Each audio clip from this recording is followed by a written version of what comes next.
For today's video mga katupak, ako naman gubon ang inyong nga adlaw. Nadumduman nyo, ligad ko nga video, nagtakod ako sinis ang amon nga signal, pero wala naggana kay hindi ako kabalo. Kay subong nagpatawag na ako sing manugtakod para maitakod na ang amon nga signal para makalantaw na kami sang TV. Ang libor lang ang akon nga ginbayaran sa ila, kay ila malang ini nga itakod kag isit up kag maglining mga katupak. Ila na gintakod ang turungtungan sang signal, kag gina-secure nila nga para hindi ini matlagbong kag hindi matukal. Gimbutangan nila sing lansang kag alambre kag ginbarinahan mga katupa. Sang natakod na nila ang brutangan sang signal, dayon naging takod nila ang terka para mag-abang sa signal para hindi ini maghulag-hulag kung maghangin. Gingtukala na nila ang daw pinggan ina nga tawgon, ambot kung ano ina tawgon kay do pinggan man basi platito ina, charot lang.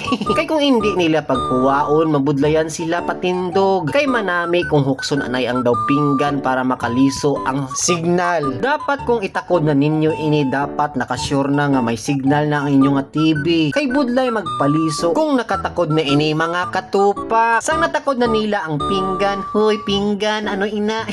Ila naman gintakod ang turungtungan sang signal, dayon man nila gintakod ang laksini. Ang laksini duwa ka bilog sa ibabaw sa dalom mga katupa. Ila gin secure kay budlay na basi magtabog kag paliron sang hangin kag di nakalabot ang akon nga signal. Dapat magtakod ka mo sini mga katupak naka-secure gid. Ila na inagintakod ang lock sa may ibabaw sa may pinggan dapit mga katupag. Pinabuang nga akot hala pinggan lang.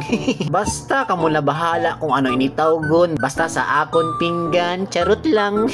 Diri ko gintakod ang amon nga signal sa amon nga second floor. Dira sa may nagalabaw nga kabilya, gimbutangan na nila sing tapi para may turungtungan ini. Gimbutangan naman ni Manong sing alambre, ginspasantingan nila sing alambre para hindi ini kuno maghulag. Kay nakitaan ko man sa iban nga nagatakod sang signal, may ginasanting giman sila nga alambre sa piyak kag piyak para kuno hindi maghulag kung paliron sang hangin. Dako gid ang bulig sang alambre sa inyong mga signal para kung maglantaw kamo sing TV, kita nyo kung may nagakurap-kurap. Kung may gakurap-kurap sa inyong nga TV, botsulingon ang inyong nga signal gahulag-hulag sa ibabaw. Amo gani ini ang purpose ang alambre mga katupa. Sang natapos na nila takod sa ibabaw ang signal, diri naman sa sulod gin-set up nila ang mga wiring. Dira anay nila gintakod ang wiring sa may lansang, kay temporary pa lang ina mga katupa. Kay baklan ko pa ina sing clip sang wire. Dira ko na baklan sa may hardware alangan sa pawn shop.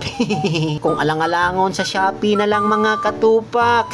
Ginbutong na ni Manong ang kurinti para magsanting para hindi maglaboy kag hindi kalain lang tawon. Kag dira ko gimbutang ang akon nga box cable dira sa may ginabutangan namon sang teddy bear, kay temporary lang ina mga katupa. Kay ubrahan ko ina dira sa may brutangan sa may dalom sang TV para nami ilang tawon. Kay dapat siling sang manugtakod dira gid dapat sa idalom sina sang TV mga katupa. Sang natapos na nila set up sa ibabaw kag diri si dalom, ako na inagin patistingan ang TV. Ara na mga katupak nagagana nagin man sa wakas, makalantaw nagiman kami sang TV. Pati ang akon nga bata sini malipay ini kay may ginalantaw na siya mga katupa. Dayon ko ginkuha ang cover nga plastic nga ara sa TV, kay dapat kuwaon gid ninyo ini kung maglantaw na kamo. Kay kung magdugay ini mga katupak nagabasa amo nga nagaguba dayon ang inyo nga TV. Gani mga katupak, kung gusto niyo magpatakod sang cable kag magpalining, dira ninyo ang kantuan sa tubang sang chinlek sa may tubang sang gasolinahan ang ilang nga pisto mga katupak. Kag kung gusto niyo magpaload sa inyong mga cable, may ara man sila nagapaload sila mga katupak. Gani mga katupak, diri naman astang akon nga video. Thank you so much sa pagsubaybay kag please follow my Facebook page at paki-share mga katupak. See you mga katupak.